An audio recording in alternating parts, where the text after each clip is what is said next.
Welcome to the Poe and Ozzo podcast, exclusively on YouTube. All basketball, all the time. Be sure to like, comment, and subscribe. Here are your hosts, Kang Poe and El Ozo. I appreciate everybody that's watching. If you're returning, I can't get really loud and turned up, but fuck it, bro. Hey, we in here.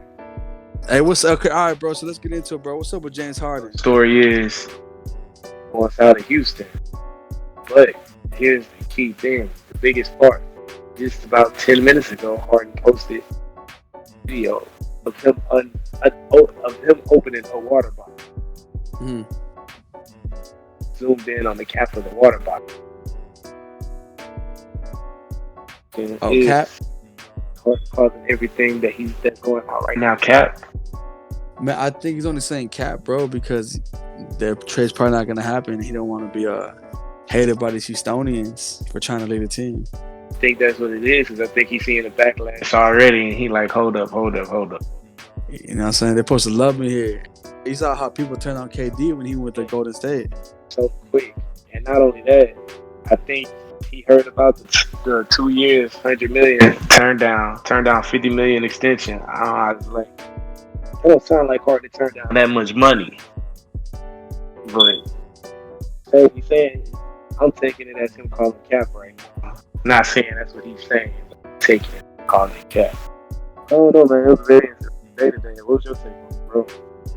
Oh, man, my take on it, dog, is that I think he's trying to smooth the waters, and I think sooner than later this man's gonna get traded. Hey, we can build his value. We don't have to trade him. He is. I don't want to. I mean, look, the only reason I want to trade the man is because he has value. Yeah, we've been losing everything, but we can get some real good pieces back for him and Westbrook, and we can put Eric Gordon or something. Nice pieces back. We get a lot of pieces, bro. I just don't know if there's like a young star piece we can get or something. You know what I'm saying? Is there anybody out there like that?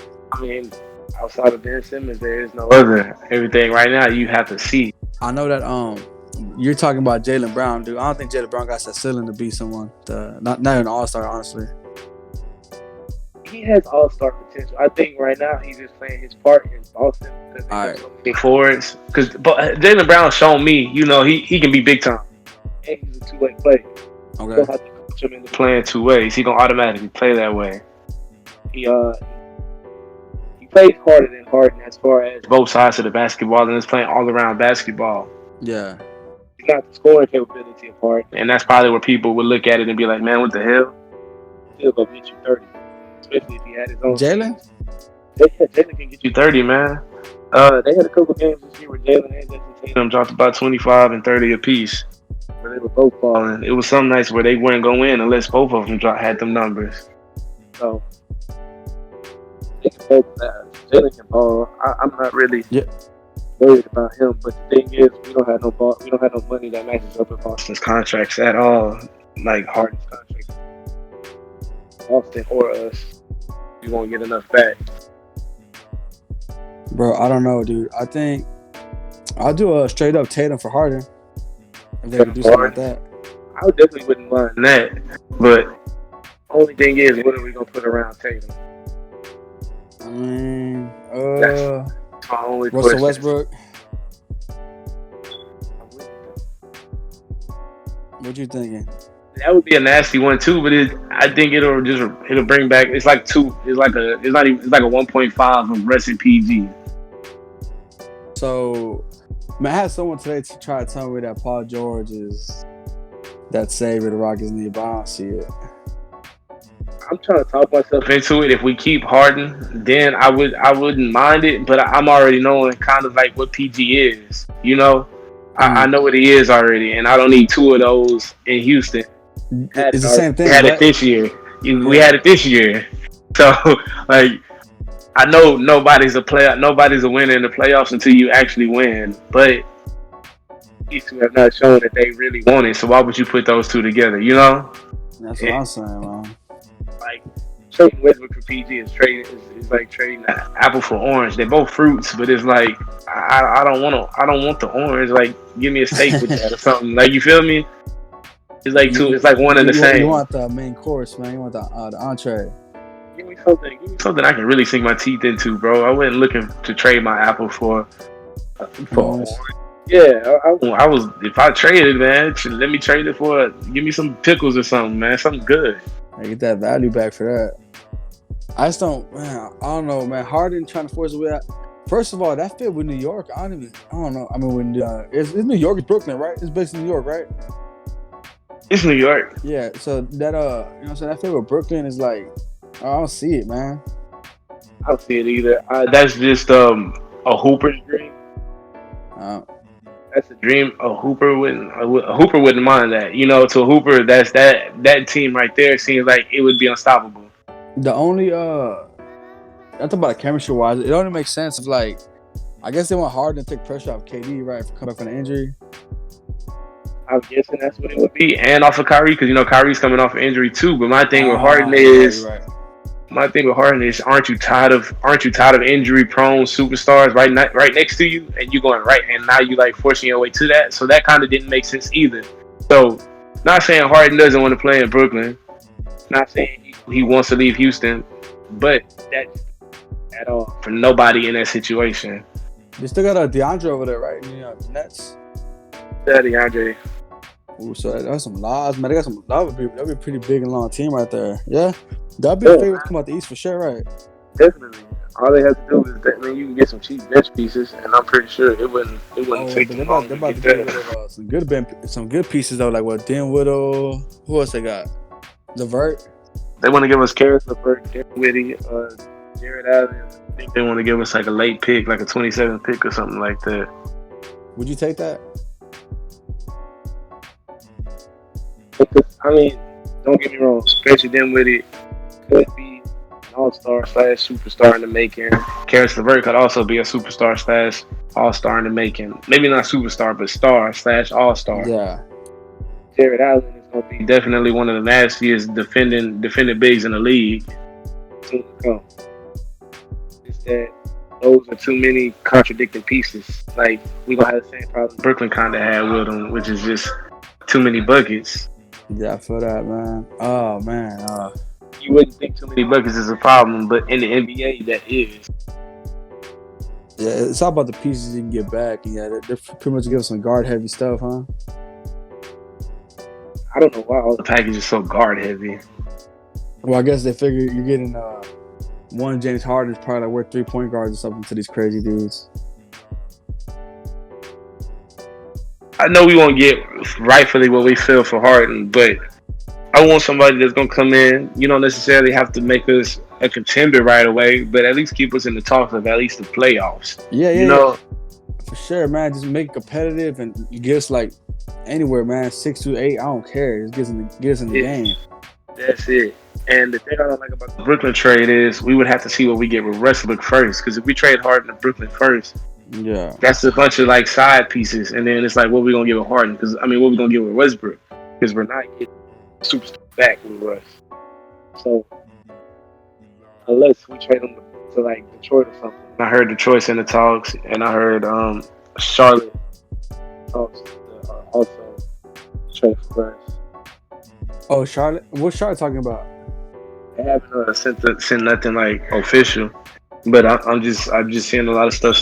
Hearing MJ say he would like to have Russ, and he's hoping that we end up being one of the teams to land him.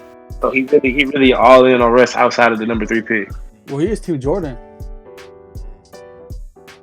You know what I'm saying? So that'd be pretty cool, man. What can we get? I like Devontae Graham. Would they give us Devontae, or he's too young? They would have to give us Devontae. Man, I would take Devontae. I mean, he was the best 3-point shooters this year. Not only that, he had a game where he shot 8 or 9 threes this year. I think it was 10. It may have been called 5. It wasn't just one game. It wasn't like that's not what he does. That's what he do. All the dribble 3-point shooting. Playmaking has to be. His playmaking has yet to be seen, but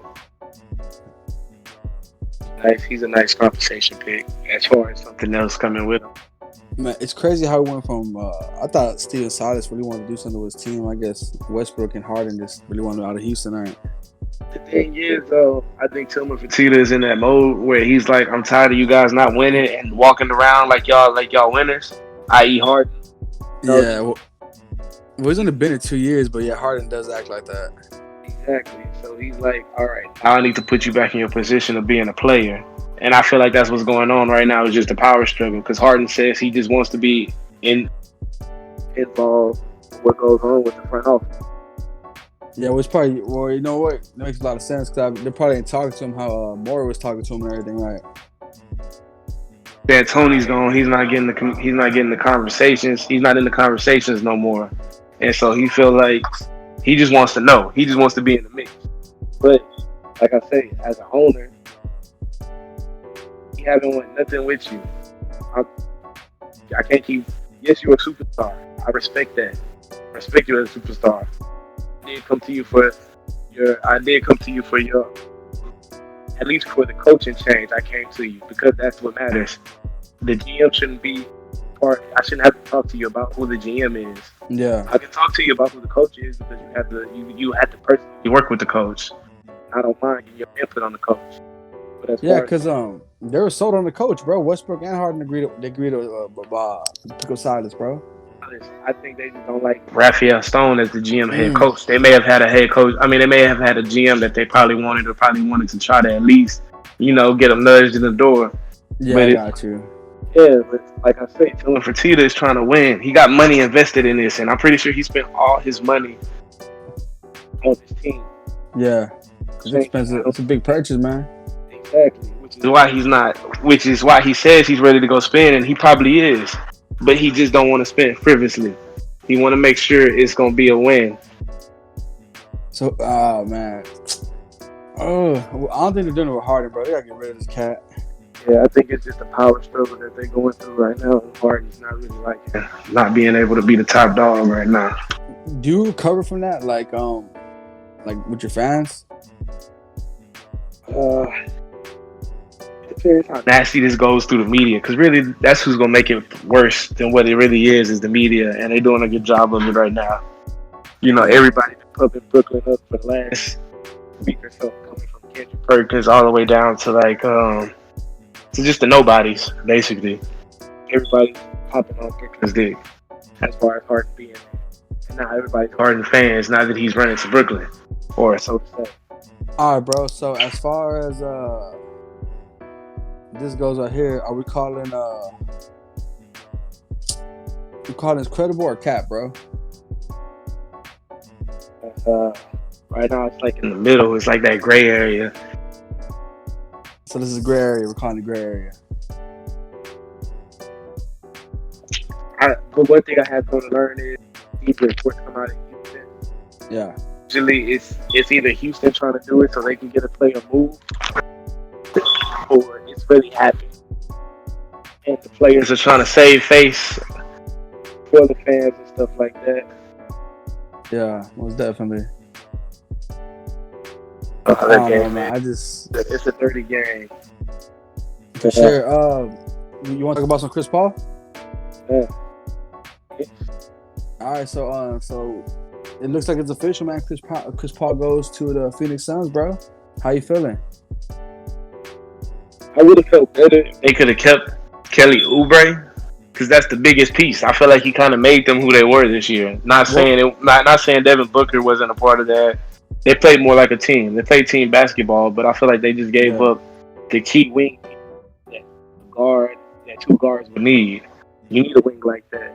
Not afraid to go put the ball in somebody's face, get to the rim, and also fight on the defensive end, even though he giving up 100 pounds to everybody else. I don't know, but that's going to be a nice team, man. They still got Aiden, right? They still got DeAndre Ayton. They got CP. Nice. Just because the power of Devin Booker, Chris Paul, and Ayton, but that wing spot, man, that's a big position in the NBA, and a lot of teams don't win without wings. I mean, you've seen us. We haven't won. Are the Phoenix Suns making the playoffs? Definitely. Yeah? Yeah, they made the seed? They made the jump this season. 8 seed, 7 seed. I have to wait to see on the pieces that they get. Okay, so Chris Paul is still balling, man. Yes. He gonna ball out. I mean, this game is not predicated on athleticism.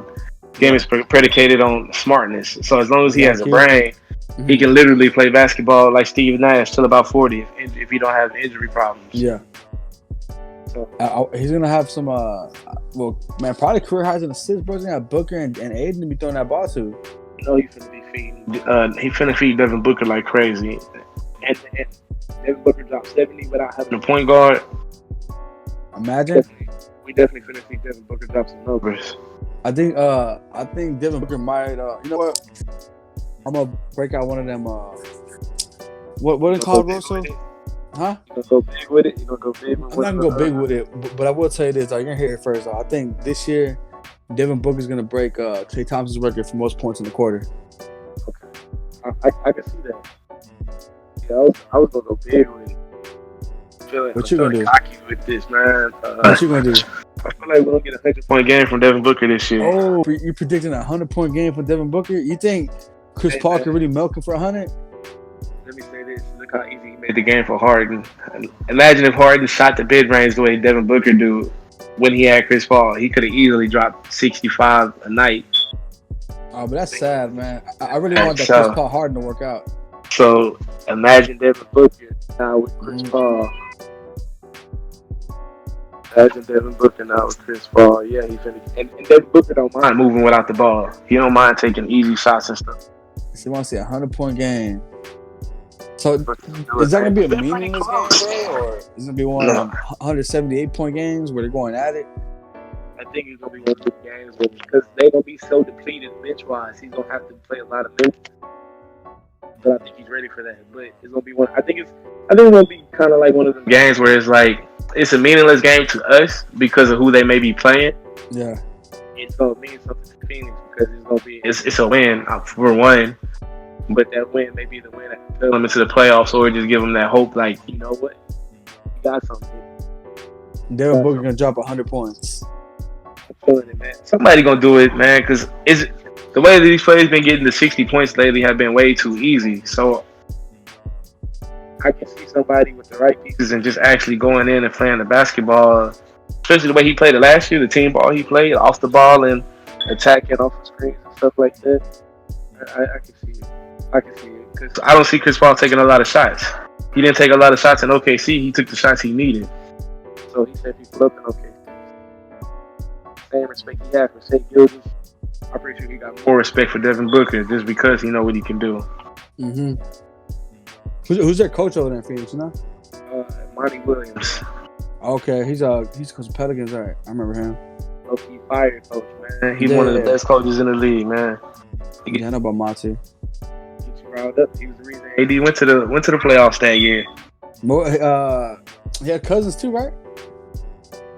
He got cousins out there. But I believe the reason that team didn't make it to the playoffs or was on the verge of it, or injuries. I think Boogie got hurt when they went to the playoffs. They did go to the playoffs, but what happened with him? I think he stopped coaching towards the end of the season because his wife had passed in the car accident. So, but for him to stick it out and get back to coaching. Glad to see it and actually bringing the franchise up. I think that a couple years too, because wasn't like Drew Holiday kind of like a similar situation like that? Yeah, with his wife pregnancy and I think she had cancer or something like that. He took like half the season off, right? Yeah, he was on and off. And damn near didn't play the season.